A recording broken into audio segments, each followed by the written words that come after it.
Ahora sí. Bueno, buenas tardes, bienvenidos a esta clase de práctica profesional. Después de tantos inconvenientes, vamos a iniciar con el segundo encuentro, aquí a cargo del licenciado Ignacio. Bueno, buenas tardes de nuevo. Un gusto estar de nuevo aquí. Espero que hayan estudiado porque el profe me encomendó un par de preguntas. Bueno, vamos a hacer un repaso de lo que vimos el lunes pasado y después vamos a terminar de ver árboles de decisión y bosque aleatorios, que eran otros tipos de algoritmos que quería tocar y que por lo menos a mí me parece la parte más interesante. Este, Antes que nada, ¿alguno tiene alguna pregunta que se les ocurra o que quedó pensando y no tuvo tiempo o no se animó el lunes?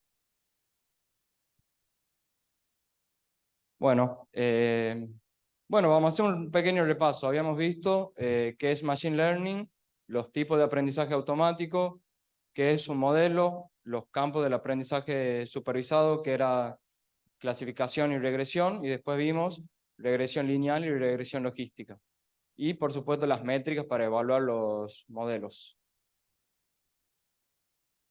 El profe me dijo que le había pasado a usted un caso práctico sobre predecir los fallos de las máquinas en el sector automotriz. ¿Lo leyeron? Eran 5 diapositivas.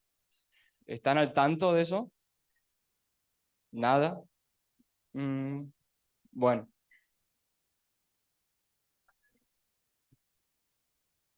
Ok.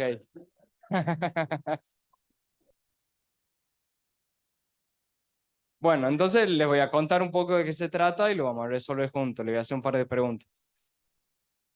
Era un caso práctico en la industria automotor en la cual se busca predecir los fallos de las máquinas con anticipación a partir de determinadas variables. En base a lo que vimos el lunes, eso sería tratar de construir un modelo que prediga el posible fallo. ¿Sería aprendizaje automático supervisado o no supervisado? Supervisado. ¿Por qué?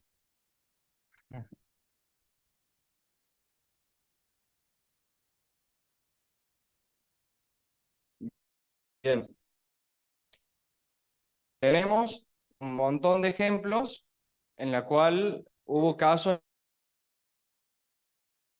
en la que falló tratar de predecir futuros fallos.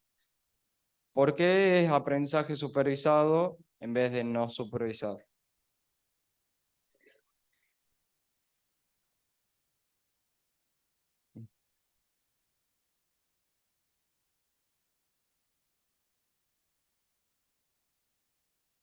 Perfecto. Sí, quiere decir que los resultados tienen que estar etiquetados. Es decir, para todos esos ejemplos pasados, tenemos que tener el valor de la columna que diga si falló o no falló. A partir de eso, de los dos ejemplos de algoritmos que vimos, regresión lineal y regresión logística, ¿cuál sería aplicable en este caso?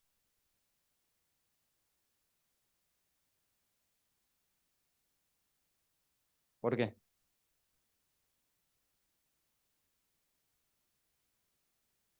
¿Por qué no?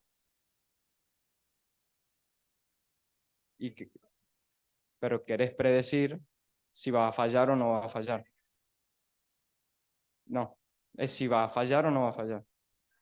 O sea, es un problema de clasificación. Claro, puede ser binario. Si calcular la probabilidad de falla, o sea, si la máquina va a fallar o no, basado en muchos ejemplos pasados de si antes falló o no falló. Por lo tanto, es un problema de clasificación y en este caso habría que aplicar la regresión logística, a pesar de que tiene una trampa que los dos se llaman regresión, pero la regresión lineal es para predecir valores continuos y la regresión logística para predecir probabilidades o clases. En este caso, si falla o no falla. Bueno, hasta ahí no le hago más preguntas. Bueno, ahora vamos a ver un poco los árboles de decisión. Que bueno, un árbol de decisión es un diagrama de flujo ramificado o sí, un diagrama de flujo ramificado. Entonces, en este caso tenemos arriba todo el conjunto de datos. En este caso vemos que hay observaciones en la cual tenemos un signo positivo, un signo negativo, que ese es la variable que queremos predecir. El objetivo del árbol de decisión es generar preguntas binarias, o sea, de sí o no, para tratar de dividir al conjunto de datos inicial en dos subgrupos que sean lo más distinto posible, uno entre otro. ¿Por qué? Porque nosotros queremos tratar de, a partir de preguntas, tratar de que haya subgrupos en los que haya, en este caso, más cantidad de observaciones positivas de un lado y más cantidad de observaciones negativas del otro lado. Entonces, lo que quiere decir, o dicho de otra forma, buscamos dividir el espacio predictor o la variable esa de interés en dos subgrupos que sean lo más homogéneos entre sí. O sea, que de este lado haya todo positivo y de este lado todo negativo. De esa forma nosotros vamos a poder clasificar mejor la probabilidad de que haya un signo positivo o negativo. ¿Por qué? Porque antes tenemos quizá mitad y mitad arriba y después hicimos una pregunta y vemos que del otro lado, del lado derecho, hay mucho más positivo. Entonces, si a partir de esa pregunta nuestra observación cae del otro lado, es más probable que sea un signo positivo. ¿Se entiende hasta ahí? Bien. Bueno, para entender un poco cómo los árboles de decisión hacen ese tipo de preguntas, es necesario primero entender tres tipos de conceptos que son la entropía o incertidumbre de un conjunto de datos, el índice de Gini y la ganancia de información. Ya lo vamos a ver con ejemplos que va a resultar bastante intuitivo y práctico de entenderlo. Es decir, o sea, dado un conjunto de datos inicial, nosotros podemos calcular de movida cuál es la incertidumbre. ¿En qué sentido?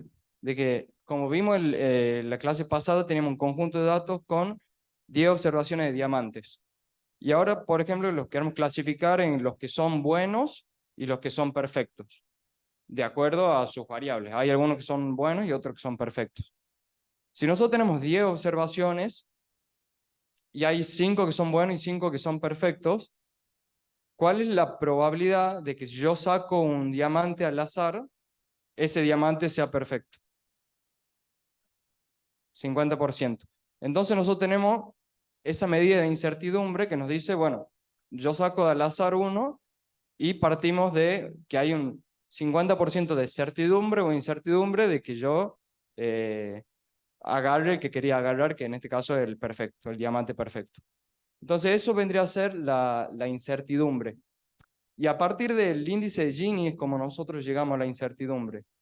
Ahora, ¿qué quiere decir la ganancia de la información? Yo le conté en la diapositiva anterior que nosotros queremos hacer preguntas para tratar de dividir y separar a grupos. Entonces, la forma en la que nosotros buscamos obtener mayor información y dividir esos grupos es haciendo preguntas que me den mayor información o que reduzcan la incertidumbre. Eso lo obtenemos con la ganancia de información. ¿Qué quiere decir? Que, o sea, a mayor incertidumbre, o sea, cuando yo gano información con una pregunta, tengo menos incertidumbre. Ya lo vamos a ver con un ejemplo para que quede claro, pero en el caso del índice de Gini, un valor de 0 quiere decir que el conjunto de datos o el subconjunto de datos es puro y la incertidumbre es 0, o sea, como que no hay incertidumbre. Si yo hago una pregunta, en el caso, acá teníamos que la mitad al principio son positivos y negativos. Si yo hago una pregunta y del otro lado quedan todos positivos, el índice de Gini va a ser 0, porque es un subconjunto de datos puro, en el cual tienen todos los lados que son positivos, y ya no hay incertidumbre, porque yo ya sé que de ese lado son todos positivos, entonces ya sé que siempre voy a sacar un positivo. Sí,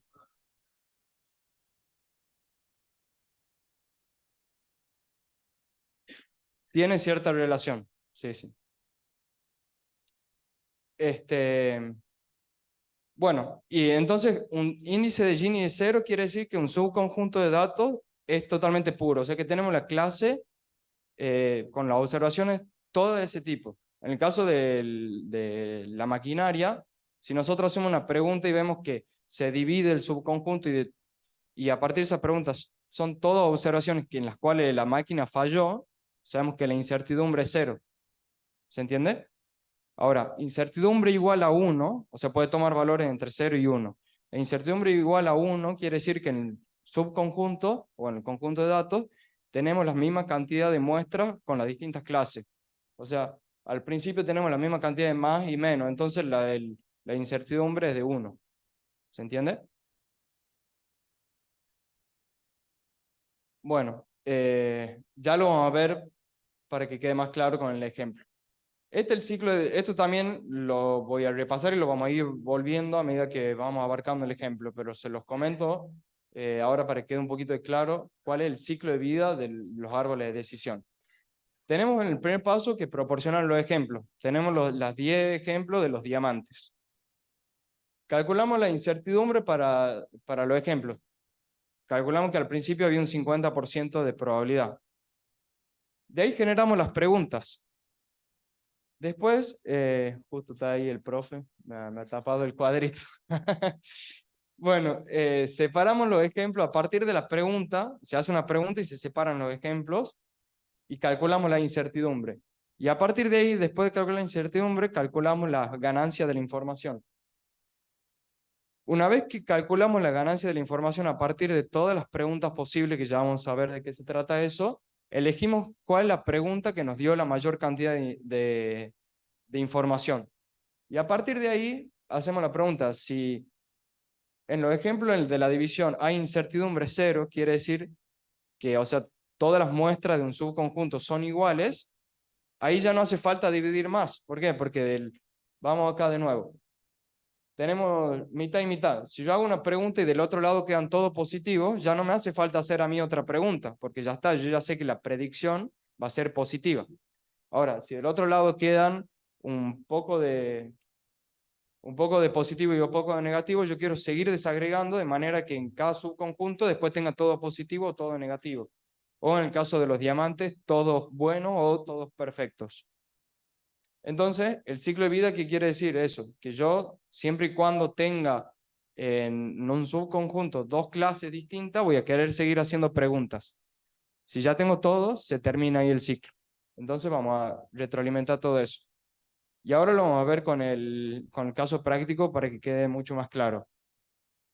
Acá está de nuevo el conjunto de datos. Vamos a tratar de segmentar a los diamantes en bueno y perfecto en cuanto a su corte. O sea, el corte quiere decir si es bueno o perfecto. Y lo vamos a hacer a partir de 2 variables, del valor en quilates y el valor en precio.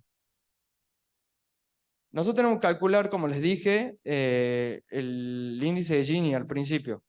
Nosotros tenemos 5 muestras que son perfectas y 5 muestras que son buenos. Entonces lo que hacemos es reemplazar en esa fórmula que es 1 menos la cantidad de observaciones que son diamantes que son buenos sobre el total elevado al cuadrado menos la cantidad de muestras que son perfectas sobre el total elevado al cuadrado. Entonces eso me da 1 menos 0,5 al cuadrado menos 0,5 al cuadrado, lo cual da en total 1 menos 0,5 y da la probabilidad del 50%. Es decir, tan fácil como decir saco 1 al azar, ¿qué probabilidad hay? Bueno, un 50% porque hay 5 y 5. Básicamente eso.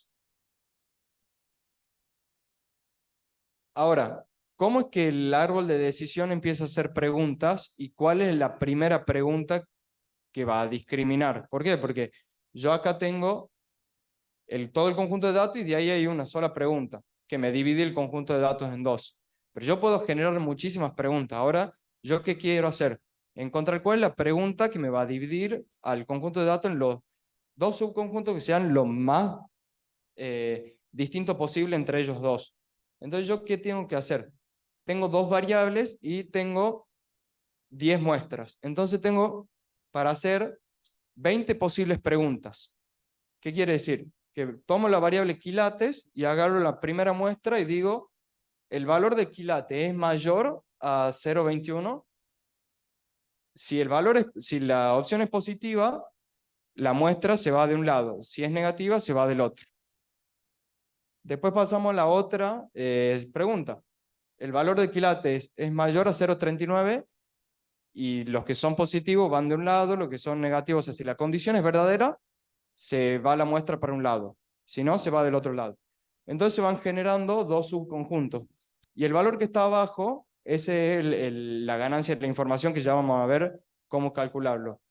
Entonces lo que hace ahí cada valor de la variable es dividir al conjunto de datos y calcular la ganancia de la información. Lo que nosotros queremos es que la pregunta que nosotros hagamos nos dé la mayor información posible. O sea, yo ahora sé que si tomo uno al azar, tengo un 50% de probabilidad de encontrar uno perfecto y uno bueno. Ahora, yo quiero hacer una pregunta y decir, che, si el valor del diamante en quilate es mayor a 0,4, ¿qué probabilidad tengo yo de encontrar uno perfecto? Entonces, lo que yo busco con esa pregunta es tener mayor información para tener más probabilidad de clasificar correctamente o de obtener el diamante que quiero. Entonces, en el Ahí, caso este, Ignacio, sí, Ignacio, sería bueno preguntarle a él cuánto se acordarán de estadística diferencial, porque hay un concepto, hay un teorema, por eso que está diciendo hay un teorema muy interesante de estadística. Podríamos dejarlo para el práctico evaluativo eso. yo no entendí, profe. Entendí de estadística inferencial, pero no sé qué Que más. hay un teorema, eso que está diciendo hoy es un teorema de estadística. O sea, habrá que pensar que el teorema, hay un teorema que ya lo han visto en estadística diferencial. Pero lo dejemos ahí. Ah, si podés escribir en el chat, profe, sería más claro, porque no se escucha. Sé que dijiste que hay un teorema, pero la verdad que ni idea.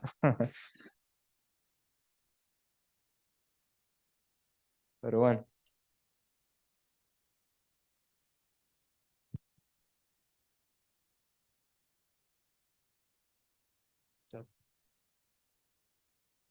Eso que está explicando es un teorema. Bueno, ¿cuál teorema?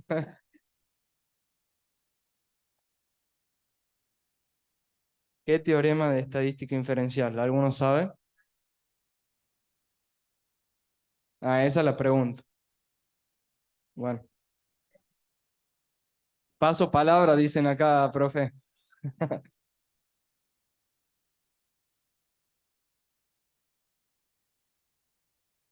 Bueno, hay una información.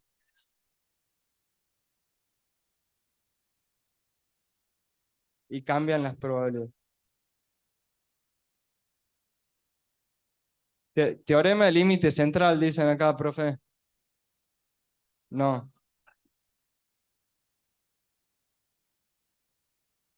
Teorema de Bayes, dice.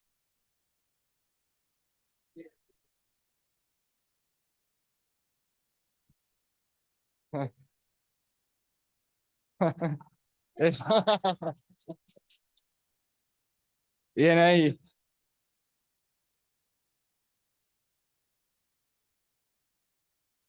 Profe, en mi época los que se sentaban al final eran cualquier cosa, acá son los mejores. Bueno, sigamos, bien ahí.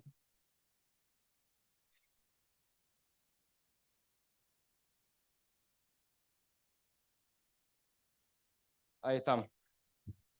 Bueno, tenemos 20 posibles preguntas. Una por cada observación y una por cada variable. El algoritmo automáticamente va a detectar cuál es la variable que nos va a dar la mejor ganancia de la información. En este caso, vemos que es la pregunta, ¿el precio es mayor a 3.914? Podemos ver acá que la ganancia de la información es 0,213. Obviamente no están todos, pero bueno, esa es la mejor.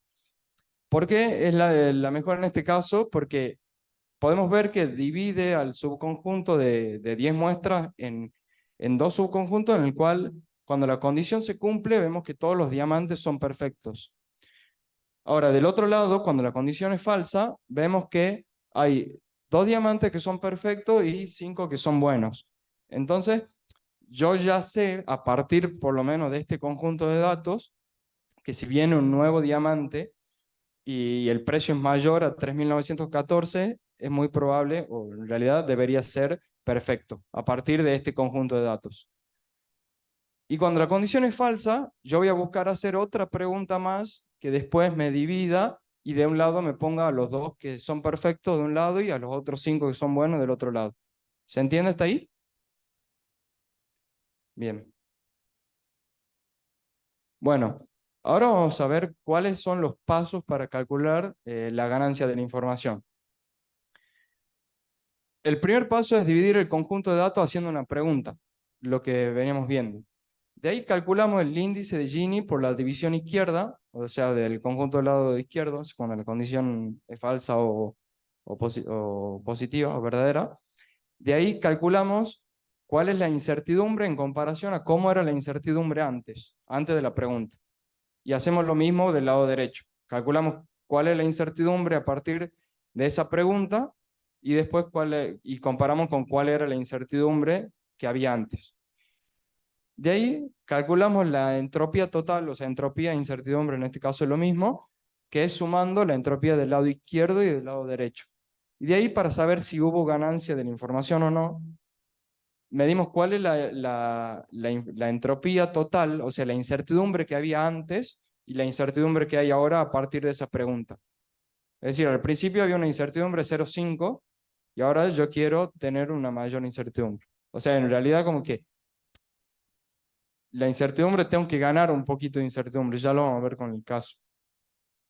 Entonces, vamos al ejemplo de la pregunta esa del precio es mayor o menor o igual a 3.914. Eso. Entonces, volvemos a la fórmula. Yo tengo lo que tenía que hacer, o sea, acá habíamos calculado la incertidumbre inicial, que era 0,5.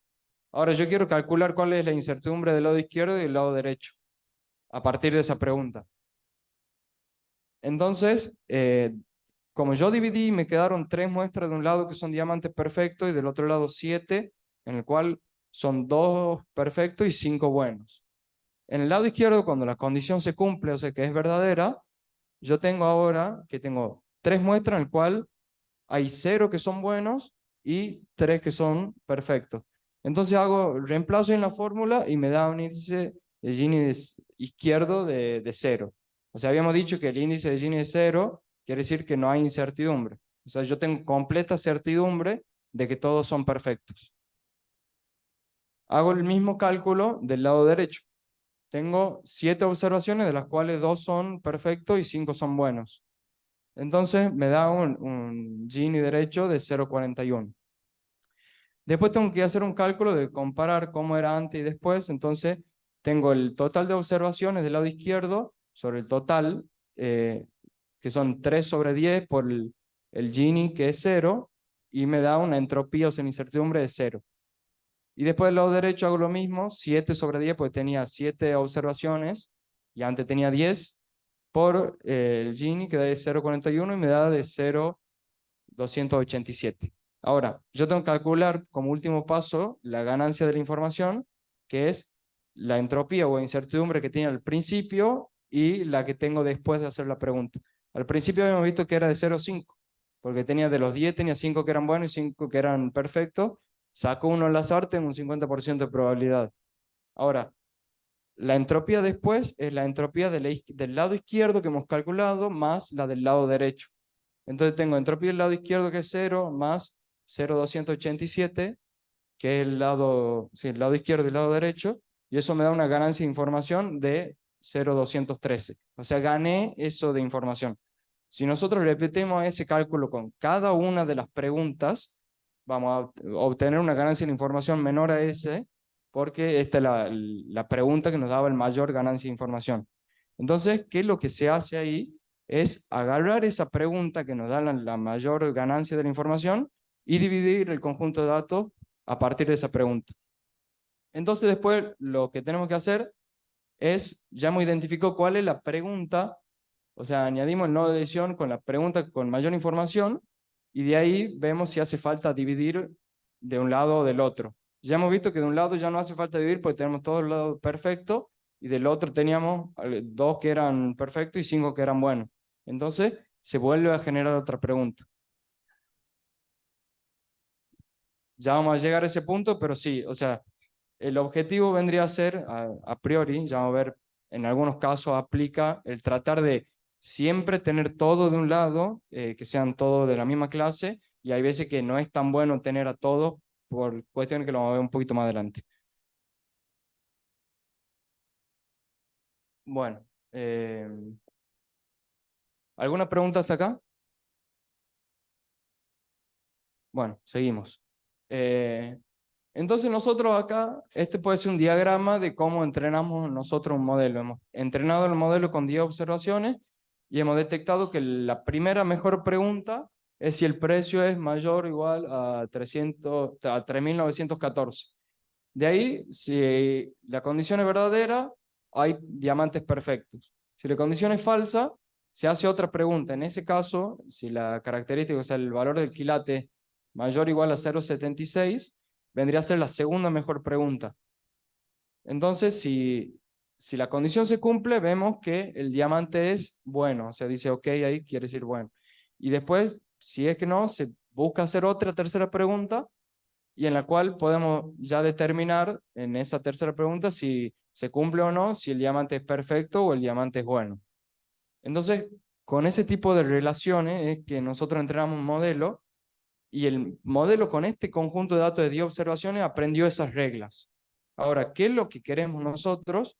Que cuando le mostremos otras nuevas observaciones de esas 10 que le hemos mostrado, que se pueda cumplir y generalizar esas reglas a esa nueva observación. ¿En qué sentido?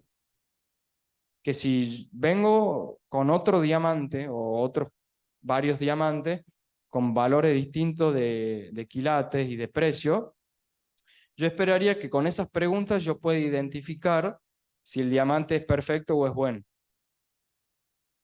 Si capaz que nosotros qué buscamos con esa muestra de 10 observaciones, que sea representativo a a una población más grande de otros diamantes. Ahora, si esos 10 diamantes con los que nosotros hemos entrenado el modelo no son representativos de todos los otros diamantes que hay en la población, las reglas que hemos aprendido acá a nosotros no nos van a servir. Eso quiere decir que el modelo se sobreajusta, ya lo vamos a ver un poquito más adelante, pero básicamente quiere decir que aprendió relaciones que no son aplicables a nuevas observaciones. O dicho de otro modo, cuando estamos en la facultad y estudiamos de memoria, si viene y en el examen nos preguntan cosas que ya hemos estudiado, es probable que aprobemos. Si nos cambian un poquito la pregunta y nos hacen pensar, estamos en el horno, porque no hemos aprendido las relaciones o a pensar o los criterios. Hemos estudiado de memoria. Entonces me cambian una coma y ya nos ponemos en blanco y nos vemos en la siguiente mesa. Entonces con los modelos sucede lo mismo. Bueno, en este caso tenemos 10 observaciones nuevas con los valores de quilate y de precio y tenemos, por ejemplo, el corte que vendría a ser si es bueno o perfecto y después nuestra predicción, esto por supuesto es una simulación, y en el cual tenemos un tilde o una cruz si es acertada nuestra predicción o no. En este caso podemos ver que 7 de 10 fueron acertadas, entonces podemos decir que el modelo tiene una capacidad predictiva del 70% con respecto a diamantes con los cuales no se entrenó. 70% la verdad que no está nada mal, pero buscaríamos siempre un poco más. Eso ya depende del problema y con lo cual nosotros nos sintamos a gusto, digamos.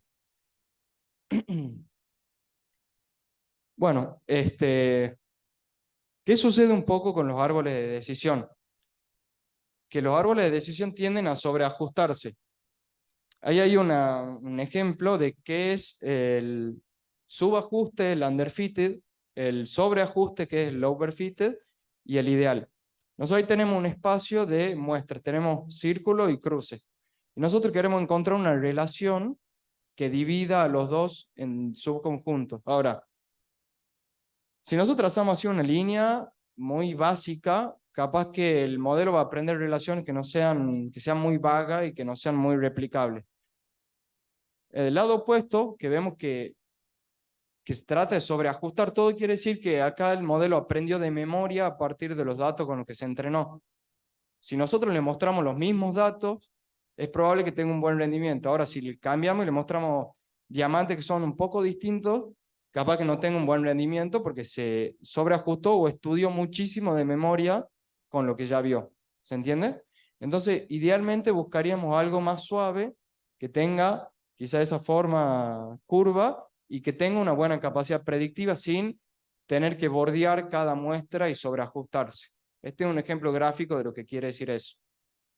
Ahora, ¿qué sucede con los árboles de decisión y por qué no son como un algoritmo elegido en la práctica, porque hay algoritmos más sofisticados que lo vamos a ver ahora en las siguientes diapositivas. Y es que el árbol de decisión se tiende a sobreajustar. ¿En qué sentido? De que es por ahí donde iba tu pregunta, de que yo puedo seguir haciendo más preguntas y más preguntas hasta siempre obtener de un lado que haya todo lo que son positivos o negativos, o diamante bueno o diamante malo, o se rompe la máquina, no se rompe, compra o no compra el cliente, se da de baja o no se da de baja el cliente. Entonces yo después voy a ir y voy a encontrar, voy a traer una muestra nueva y lo voy a ir pasando por todas las preguntas hasta que sí o sí me dé uno que cumple con todas las condiciones. Ahora, ¿qué sucede? Sí.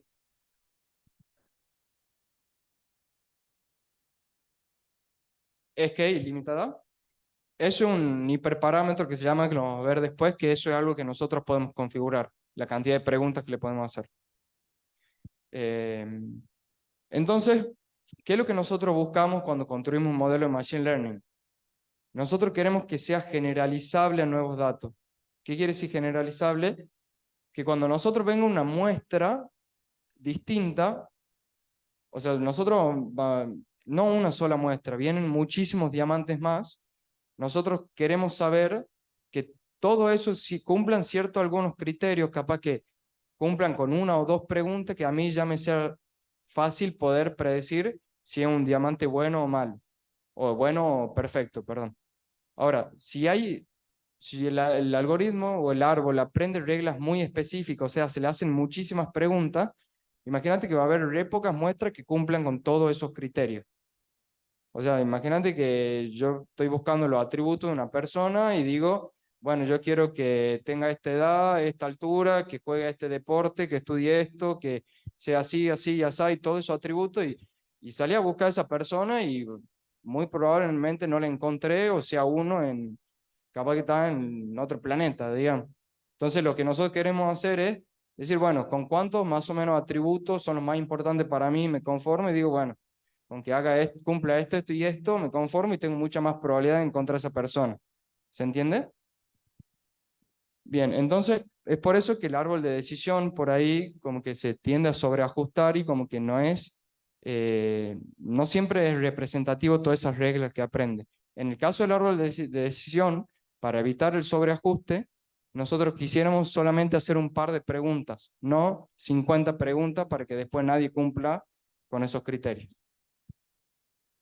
Y eso es algo que sí podemos configurar en el algoritmo para hacer solamente un par de profundidad, o sea, un par de preguntas nada más. Eso depende del tamaño del conjunto de datos. Porque vos imaginate que vos tenés, por decirte, 10 observaciones y haces una pregunta y después del otro lado tenés como máximo 5 y 5 del otro lado. O sea, tenés 5 de un lado, poner. O sea, no, en realidad, perdón, puedes tener 9 de un lado como máximo, ¿verdad? Ahora vos tenés 9, hace otra pregunta y así hasta que, bueno, llegué y tenés una máxima profundidad. Porque ya después, cuando llegáis y tenés una sola observación, ya no puedes seguir dividiendo. Bueno,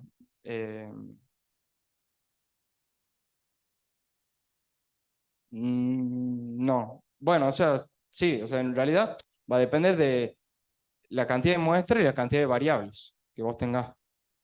Por eso en este caso había 20 porque eran 10 observaciones y 2 variables que tenían en cuenta. Bueno, llegamos a los bosques aleatorios o random forest. Como le había adelantado el lunes, se llama bosque porque se construyen muchos árboles y aleatorio porque introduce aleatoriedad. Voy a poner un ejemplo para que se entienda cuál es la diferencia entre el bosque aleatorio y el árbol de decisión. Lo podríamos pensar básicamente como un juez y un jurado en un juicio. El juez vendría a ser el árbol de decisión que tiene un conocimiento bastante profundo de la ley y es alguien capaz de decir si alguien infringió o no la ley. En ese caso, podría ser alguien muy especializado que sabe muchos criterios, el árbol es muy profundo, pero es una sola persona y tiene probabilidad de tener mucho sesgo esa persona.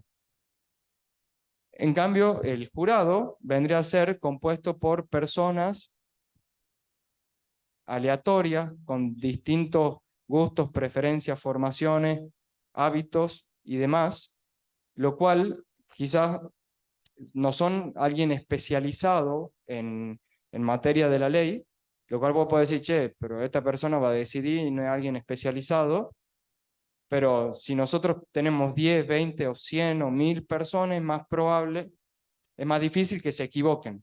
Si yo digo, por ejemplo, le pregunto a una persona que se crió tomando café en el desayuno toda su vida y le pregunta si está bien tomar té en el desayuno, te va a decir que está mal, porque esa persona toda su vida tomó café. En cambio, si hay un grupo de personas que algunos toman café, otros toman té y otros toman jugo de naranja, y se le pregunta si está bien tomar una chocolatada en el desayuno, va a haber menos prejuicio como grupo y menos sesgo, entonces van a decir, che, si él toma café y el otro toma té y yo tomo jugo de naranja, ¿por qué va a estar mal que el otro tome leche con chocolate? ¿Se entiende? Entonces eso es lo que se busca con el bosque aleatorio. Pero para que se cumpla eso tiene que haber aleatoriedad. Es decir, que cada una de las personas sean distintos, que no compartan todos esos mismos sesgos. Si son todos del mismo grupo, van a tener los mismos gustos, preferencias, sesgo y comportamiento. ¿Y cuál es la forma en la que este algoritmo introduce aleatoriedad? Es tomando para construir cada árbol un conjunto de forma aleatoria de las muestras. Es decir, yo tengo 10 observaciones, bueno, yo voy a tomar de forma aleatoria, por ejemplo, 5 para construir este árbol. A otro árbol le voy a mostrar 6 que sean de forma aleatoria, a otro árbol le voy a mostrar 4, y así. Entonces van cada árbol aprendiendo distintas relaciones. Eso es del lado de las observaciones, pero también podemos introducir aleatoriedad con las variables. En el caso había dos variables que eran el valor de quilates y el valor del precio, pero bueno, en la vida real tenemos miles o cientos de variables y yo le puedo decir cuando se haga una división de cada árbol, decir, bueno, ahora toma el 60% de las muestras y toma el 50% de las variables y fíjate cuál es la mejor pregunta entre esas variables y entre esa observación que te da a vos la mayor ganancia de la información. ¿Se entiende? ¿O lo estoy mareando mucho? Bien. Bueno, entonces, de ahí lo que obtenemos es, cada árbol va a obtener una predicción. Y en el caso porque el árbol del Random Forest se puede aplicar tanto para regresión como para clasificación. O sea, acá estamos viendo un ejemplo de clasificación de clasificar un diamante. Entonces, en el caso de clasificación, cada árbol va a tener una predicción. Uno va a decir que es perfecto, otro perfecto, el otro bueno, el otro perfecto. Y lo que se hace es por voto mayoritario decidir cuál es la predicción de todos esos árboles, de la predicción final. O sea, si construimos, en este caso, 3 árboles y hay 2 con clase B y uno con clase A, que es la predicción, el voto mayoritario es que la clase B, entonces esa va a ser la predicción. ¿Se entiende? Bien. Bueno, otro ejemplo. Bien.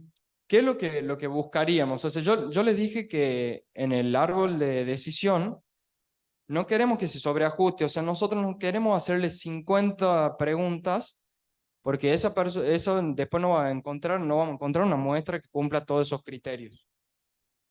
Ahora, en el árbol de decisión nosotros les dije que buscaríamos encontrar solo 2, 3 atributos que me den algo con lo cual yo me conforme. En el caso de las personas que tengan estos 2, 3 atributos y no 50. Ahora, ¿qué sucede de particular en el bosque aleatorio? De que acá no hay nada malo con que cada árbol aprenda algo muy, muy, muy, muy específico, pero algo muy chiquitito. Y que después entre todos, al combinar, lleguemos a una predicción que es muy buena. ¿En qué sentido? De que piensen ustedes que, no sé, todo acá seguro que nos encanta derecho, o hemos amado curso de derecho. Y veíamos que teníamos, no sé, 20 bolillas y teníamos 10 apartados por cada bolilla. Ahora, si cada uno de ustedes es un árbol de decisión. Y yo les digo a ustedes que estudien algo recontra específico como puede ser un apartado de una bolilla y que se vuelvan especialistas en eso. Quiere decir que ustedes, cada uno de ustedes va a ser un árbol de decisión con muchísimas preguntas, o sea, muy profundo, en el cual solo va a ser capaz de responder muy bien solo ese apartado. O sea, tan sobreajustado con ese apartado que le han dado, de esa bolilla. Ahora, si ustedes van a rendir todo el examen, es muy probable que que le vaya mal, porque ustedes saben perfecto ese apartado, pero no saben nada más. Ahora, si cada uno de ustedes estudia muy, muy bien ese apartado y nos dividimos entre todos un apartado y vamos a rendir entre todos juntos, es muy probablemente que aprobemos. ¿Por qué? Porque cada uno va a saber la pregunta que toca. Eso quiere decir que los errores son aleatorios y el promedio de muchos errores aleatorios tiende a 0. Entonces, acá lo interesante es que si nosotros construimos muchos árboles que se sobreajusten y después los combinamos, es muy probable que hayamos encontrado todas las relaciones, que cuando venga una nueva observación, ya sepamos esa nueva observación y que obtengamos así una predicción que puede ser muy buena. ¿Se entiende? Buenísimo. Bueno, ahora, también cómo lidiamos nosotros con el sobreajuste y cómo construimos un modelo que sea generalizable y que pueda obtener una buena predicción.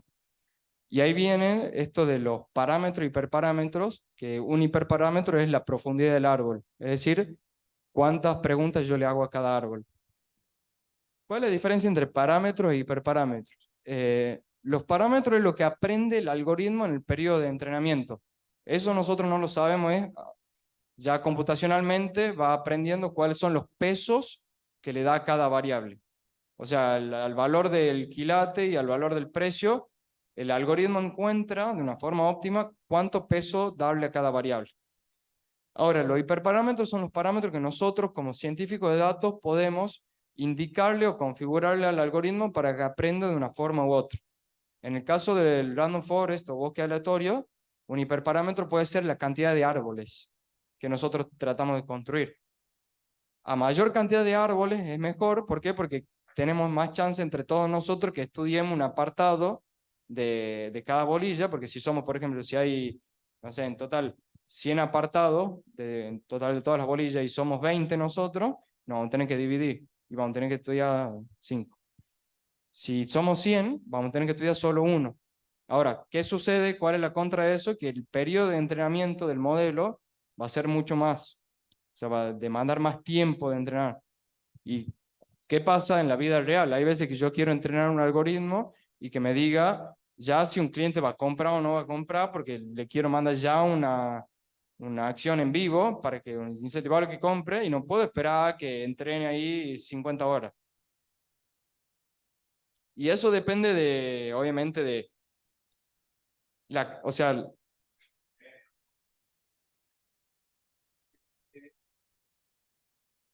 y hay algoritmos que tardan, depende del algoritmo, depende de la cantidad de árboles que vos construyas, todo. Hay veces que se entrenan en un minuto, hay veces que tardan media hora, hay veces que tardan un día. Depende el volumen de datos que tenga, los parámetros y todo eso. Pero también lo que se tiende a hacer muchas veces es entrenar de antemano el modelo y después cuando nosotros tengamos, para que el modelo aprenda cuáles son los mejores hiperparámetros. Entonces yo ya sé, por ejemplo, que construyendo 50 árboles me da un buen resultado. Entonces yo ya directamente le dejo configurado que haga 50 árboles y que solamente cuando necesite una predicción ejecute y ya está entrenado con los 50 árboles, ¿se entiende? Bueno, entonces hemos visto que a mayor cantidad de árboles, mejor. Ahora, otro tipo de hiperparámetro es la profundidad, que es lo que ya le expliqué. Para el árbol nosotros íbamos a buscar en un bosque aleatorio hacer muchas preguntas y mucha profundidad, porque así cada uno va a ser más específico y más especialista en ese apartado de la bolilla. Ahora, también no es tan así. ¿Por qué? Porque llega un punto en el cual el estudiar un poquito más, una hora más que nosotros estudiemos, ya no va a hacer diferencia, y capaz que, bueno, es otra hora o otro día que nosotros estamos estudiando, y eso se traduce en más tiempo de entrenamiento. Entonces eso también hay que saber nivelarlo. O sea, está bien, yo si me quiero y sacar un 10, Pero si es sábado de la noche y tengo ganas de salir, bueno, anda a salir y no te quedes estudiando, digamos, a tener un costo de oportunidad.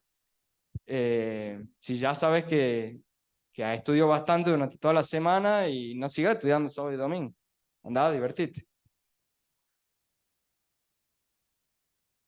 ¿Cómo?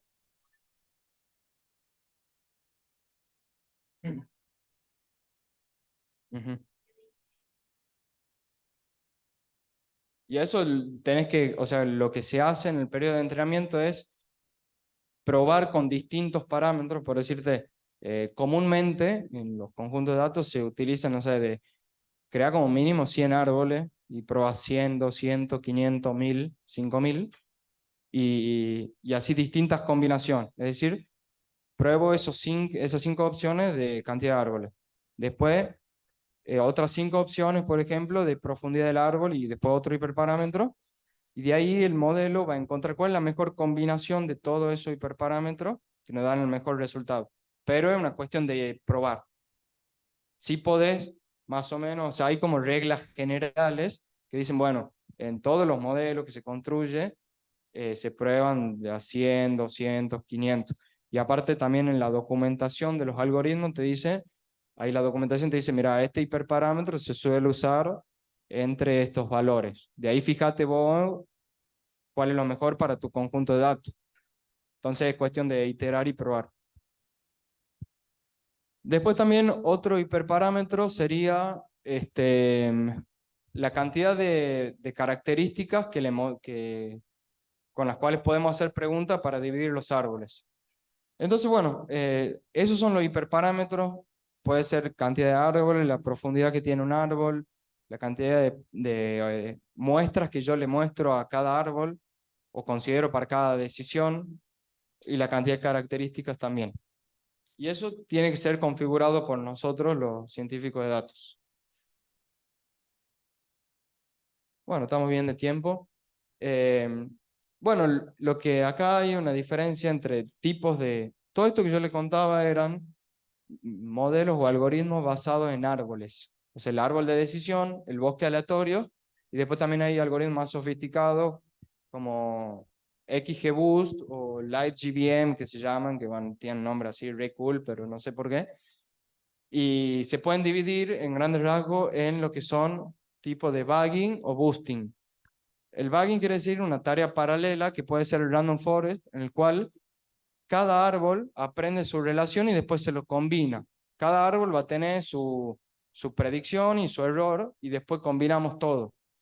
Y lo que tiene este tipo de algoritmos, que son algoritmos más sofisticados, como lo que les comenté recién, es que no se entrenan de forma paralela. O sea, en este caso, en el caso del bagging, cada uno de nosotros va a estar estudiando al mismo tiempo en su casa el apartado de la bolilla.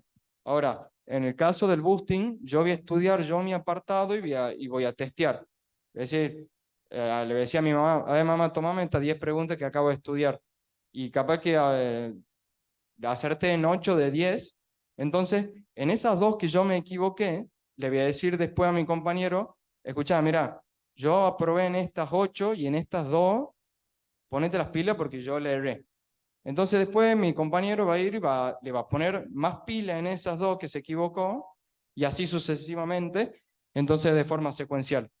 Este tipo de modelos tienen la ventaja de que al aprender uno de otro va a obtener una mejor predicción, pero también tarda más, porque claro, yo tengo que estudiar primero yo, después decirle a mi compañero, darle feedback y así.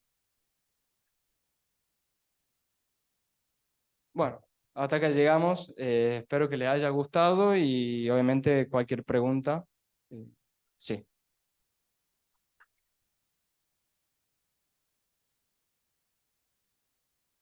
gracias. Bueno, agradecerte por la charla y quería preguntarte dos cosas. Primero, si, porque lo entiendo todo prácticamente, pero si yo lo quisiera aplicar a esto, ¿a dónde son software que se pagan o cómo me lo aplico? Y después preguntarte también si, ¿cómo sabemos si hasta dónde llegar? Porque vos nos decías como que se va probando, pero llega un punto que el mismo software, en el caso que se haga por ahí, te dice como que ya está o cómo lo determinas, digamos. Bueno, la primera pregunta, lo interesante de todo esto es que todo esto son aplicaciones de código abierto, se llama, que no es que hay poner un software, sino que es todo con lenguaje de programación, que vos podés entrar y aprender y descargarte Python, que es por ejemplo lo que usamos nosotros, y empezar a usarlo. Y lo mismo con las librerías, que las librerías son paquetes, por ejemplo, de los algoritmos. Es decir, hay un paquete que yo digo, bueno, como que lo instalo, por decirte así, y instalo el paquete que tiene los distintos algoritmos. Entonces yo agarro, entro al entorno y digo, bueno, importar Random Forest. Y de ahí agarro y tengo el conjunto de datos que puede ser, por decirte, un Excel. O sea, lo leo y tengo las filas y las columnas, todo. Y después el algoritmo este Random Forest dice, bueno, todas las observaciones ponenlas de esta forma, las columnas esto, y fíjate cuál es la variable, decime cuál es la variable que vos querés predecir. Luego pones ejecutar, pum, y lo interesante que tiene es que todo código abierto, o sea, no hay que pagar suscripciones para aprender y usar esto, digamos. Entonces nosotros, por ejemplo, sí después, por supuesto, en el día a día del mundo real, se paga un costo en la nube. O sea, a nosotros nos sale 0 pesos construir esto, digamos, construir un modelo para un cliente. Por supuesto, bueno, tengo que pagar sueldo, mantener la empresa, todo, pero no es que hay una licencia de software para usar esto. Ahora, para mantener el modelo y que esté en producción, que quiere decir que esté implementado y que venga el cliente y haga un clic y le salga una predicción de que si un cliente de él se va a dar de baja o no, eso tiene que estar en la nube. Y sí se paga un costo en la nube. Nosotros se lo trasladamos al cliente, pero hay un costo, digamos.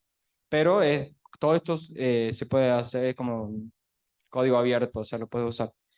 Y la segunda pregunta que me habías hecho, vos pones a entrenar, por ejemplo, un random forest y le asignas las distintas combinaciones de hiperparámetros. Entonces, cada combinación va a decir, a ver, voy a crear un bosque aleatorio con 10 árboles y con tanta profundidad y demás, y de ahí me fijo cuál, o sea, predigo y me fijo cuál fue el score o el resultado de la predicción. Ah, mira, con este hiperparámetro tuve un 80% de, del resultado. Con este otro un 50%, con lo otro un 90%. Entonces ahí vos iterás y te fijas cuál es, bueno, si llega a un modelo con el cual el resultado te sentís cómodo, digamos. Hay casos en los cuales, como les contaba el lunes, eh, un 95% de que acierte un modelo, capaz que no está bien, porque digo, predigo todos que son negativos y nunca predecí ningún positivo y tengo un 95% porque el 95% de las muestras son negativas. Entonces eso ya depende del negocio, del conjunto de datos, lo que se quiere predecir y demás. De nada. Sí.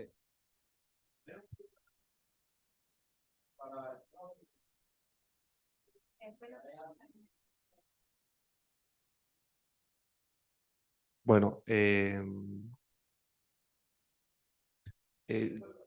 la pregunta que quería hacer yo es más o menos qué tipo de empresas o qué tipo de clientes, a qué se dedican, digamos, los clientes más o menos que de la cartera de clientes que vos tenés, digamos, o sea, qué comercializan, más o menos qué rubros son, esa es mi duda, digamos.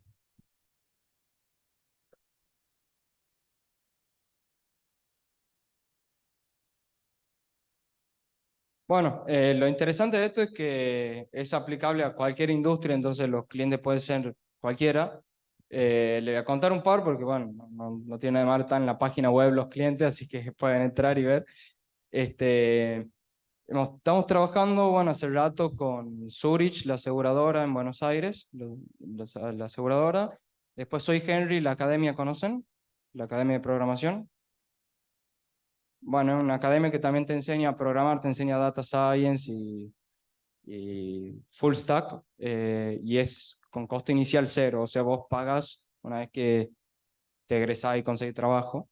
Entonces lo que hacemos ahí es tratar de predecir cuáles son los alumnos que se van a dar de baja o no. Después acá estamos trabajando con la Gaceta, que bueno, es un poco variado. Después también empresas que comercializan productos con farmacias, otras que comercializan repuesto de motos. En esas que son de retail, o sea que comercializan productos, hacemos predicción de demanda para después hacer sugerencias de abastecimiento de los puntos de ventas. Después con la aseguradora calculamos probabilidad de compra de los seguros. O sea, si yo, por ejemplo, ellos tienen, no sé, un seguro de auto, vida y hogar, y vos tenés un seguro de auto, y yo como empresa quiero tratar de venderte un seguro que vos no tenés, como el seguro de hogar o vida. Entonces, lo que se hace eso se conoce como venta cruzada. Entonces yo voy a calcular la probabilidad para cada uno de los millones de clientes para cada uno de los productos que a vos te faltan. Entonces, si vos tenés una alta probabilidad de compra, se te va a enviar una campaña de marketing para ofrecerte el producto. Así que bueno, un poco variado.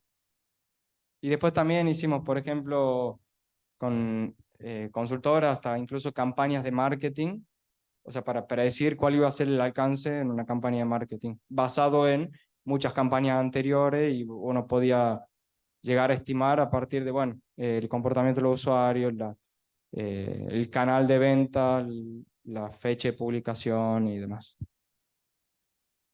¿Alguna más? Ah, cierto. ¿Qué dice? Para armar un árbol de decisión, como... ¿Qué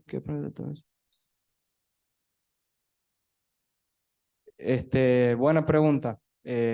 O sea, nosotros tenemos ahí una muestra y queremos saber si es representativo de la población.